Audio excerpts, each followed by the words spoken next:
Salam budi luhur. Perkenalkan, nama saya Naomi Diandra Olivia Butar-Butar dengan adik saya bernama Obrain Artiolin Abednego Butar-Butar. Dengan NIM 203 150 153 5 dan dosen saya bernama Bapak Dr. Muhammad Mabrur Taufik SAG SEMM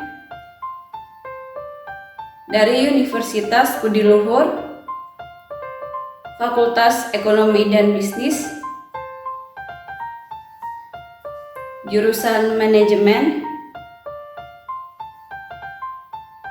dengan mata kuliah Manajemen Pemasaran.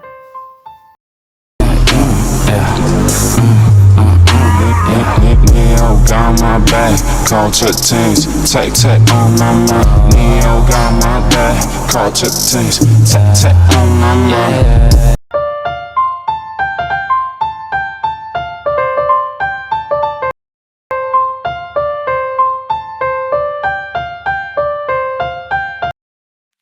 Arti penting komunikasi dalam pemasaran.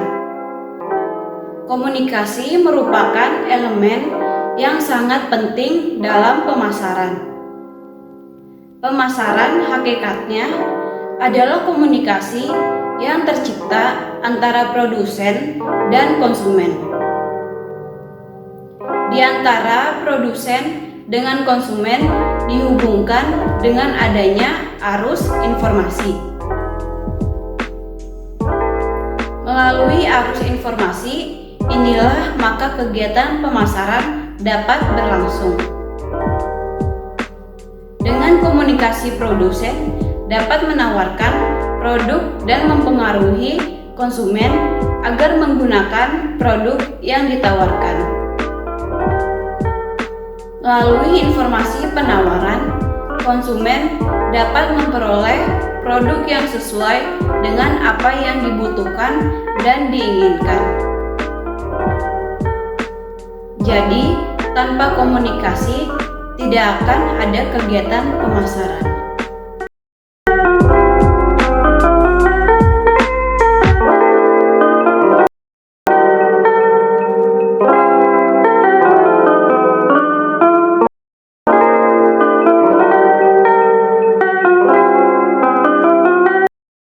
Gimana kondisi sekarang? Komunikasi pemasaran menjadi semakin penting untuk memenangkan pasar, karena sekarang ini setiap produk harus bersaing keras di pasar dengan produk-produk dalam kategori sejenis yang secara intrinsik punya fungsi sama. Komunikasi pemasaran diharapkan dapat mengatasi persaingan dan memenangkan pasar dan menciptakan pengaruh pasar marketing influence bagi produk yang ditawarkan kepada konsumen.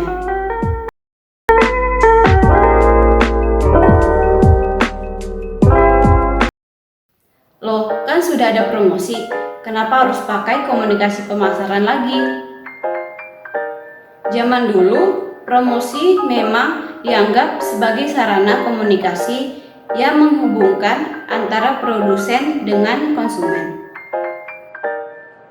Tapi sekarang karena situasinya lebih kompleks, promosi akhirnya hanya dipandang sebagai bagian dari keseluruhan usaha komunikasi pemasaran perusahaan terhadap konsumen.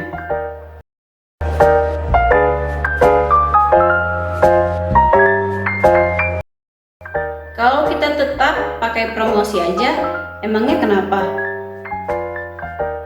Menganggap promosi sebagai satu-satunya komunikasi yang berkaitan dengan konsumen akan mengandung resiko, terutama pada pengurangan efektivitas keseluruhan program komunikasi pemasaran.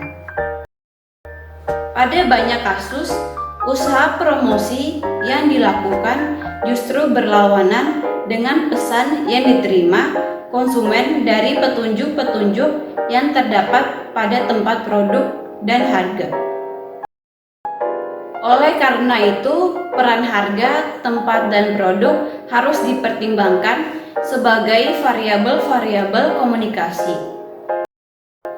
Jadi, tepatnya semua variabel bauran pemasaran harus dianggap sebagai bagian dari keseluruhan pesan penawaran yang diberikan perusahaan kepada konsumen. Setiap tindakan perusahaan harus dianggap sebagai salah satu unsur komunikasi dalam keseluruhan usaha komunikasi perusahaan. Masing-masing harus dilihat bersamaan dengan variabel-variabel lain dan efek interaktifnya dalam merancang strategi komunikasi pemasaran.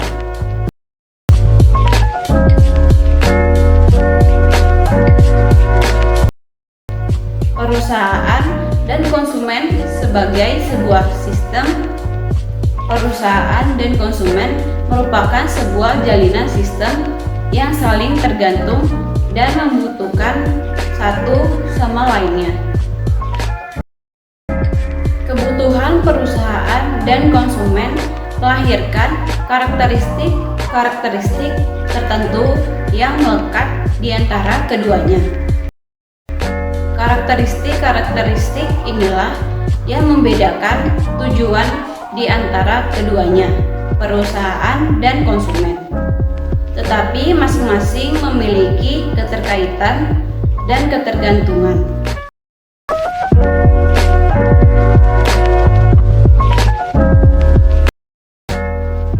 Karakteristik perusahaan.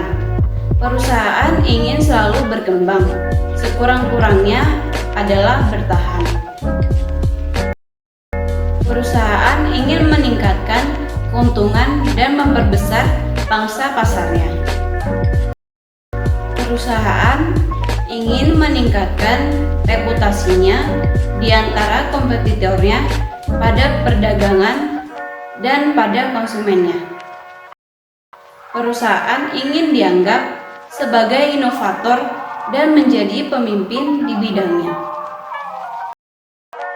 Ini semua adalah keinginan perusahaan dan dalam sistem perusahaan dirumuskan sebagai tujuan perusahaan.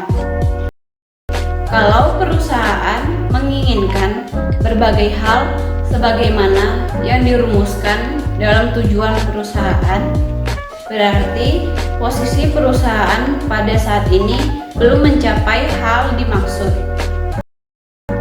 Artinya lagi bahwa ada gap antara keadaan sekarang dengan apa yang ingin dicapai.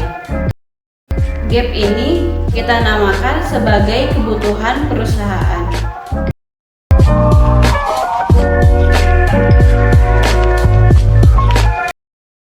Karakteristik konsumen. Konsumen memiliki tujuan pribadi yang ingin diraihnya. Tujuan pribadi ini dapat berupa tujuan yang bersifat mendasar seperti kebutuhan fisik, keamanan, sosial, penghargaan, dan aktualisasi diri. Kalau kebutuhan ini belum bisa dipenuhi, berarti ada gap antara keadaan atau posisi sekarang dengan apa yang ingin diraihnya. Artinya, sama dengan perusahaan, konsumen juga memiliki kebutuhan pribadi yang ingin diraih, dan ini kita katakan sebagai tujuan konsumen. Beda dengan tujuan perusahaan yang biasanya dirumuskan dengan jelas, maka tujuan konsumen biasanya hanya dirasakan berdasarkan insting atau naluri saja. Di bawah ini bisa kita lebih dalami lagi mengenai kebutuhan-kebutuhan manusia yang didasarkan pada teori kebutuhan dari Abraham Maslow.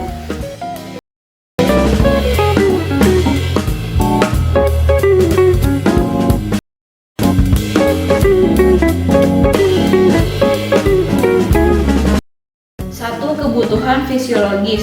Contohnya adalah sandang atau pakaian, pangan atau makanan, papan atau rumah, dan kebutuhan biologis seperti buang air besar, buang air kecil, bernafas, dan lain sebagainya.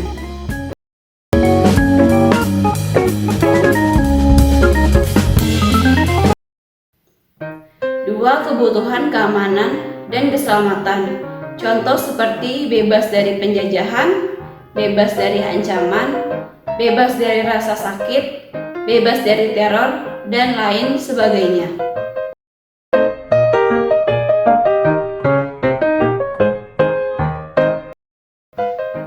Tiga, kebutuhan sosial. Misalnya adalah memiliki teman, memiliki keluarga, kebutuhan cinta dari lawan jenis, dan lain-lain.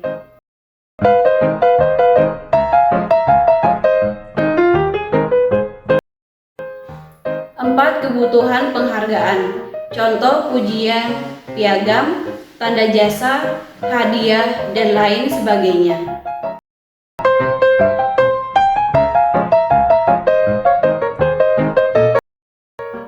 5, kebutuhan aktualisasi diri adalah kebutuhan dan keinginan untuk bertindak sesuka hati sesuai dengan bakat dan minatnya. Sarana yang memberi jalan bagi masing-masing sistem, perusahaan, dan konsumen untuk mencapai tujuannya adalah keseluruhan penawaran produk. Keseluruhan penawaran produk merupakan seperangkat kepuasan yang ditawarkan perusahaan kepada calon konsumen. Konsumen membeli suatu produk bukan karena hanya dia menyukainya, tetapi karena arti produk itu bagi dirinya dan fungsi produk itu baik secara instrumental maupun psikologis. Dengan demikian, peran komunikasi pemasaran adalah memberikan arti keseluruhan penawaran produk kepada konsumen, sehingga konsumen bisa memenuhi maksudnya sekaligus perusahaan bisa mencapai tujuannya.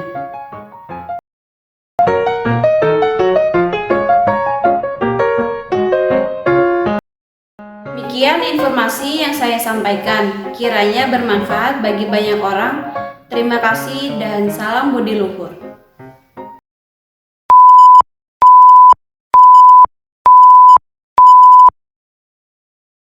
Teori kebutuhan Abraham Maslow.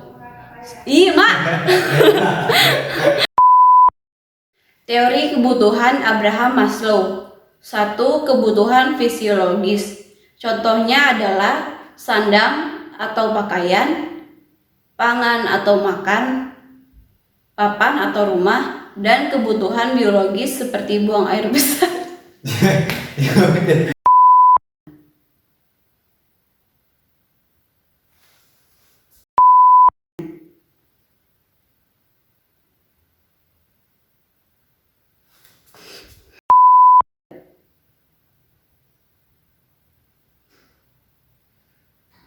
Siapa itu?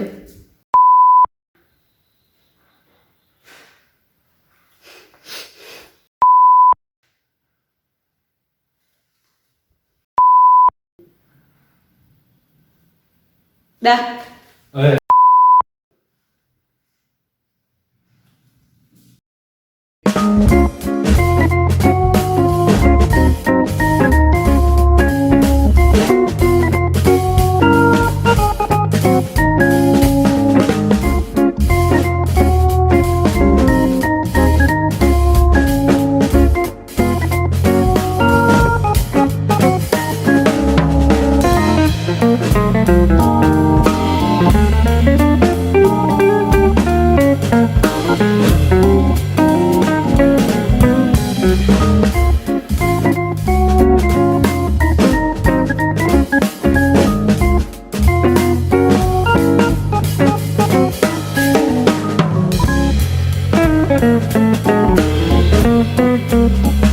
Thank you.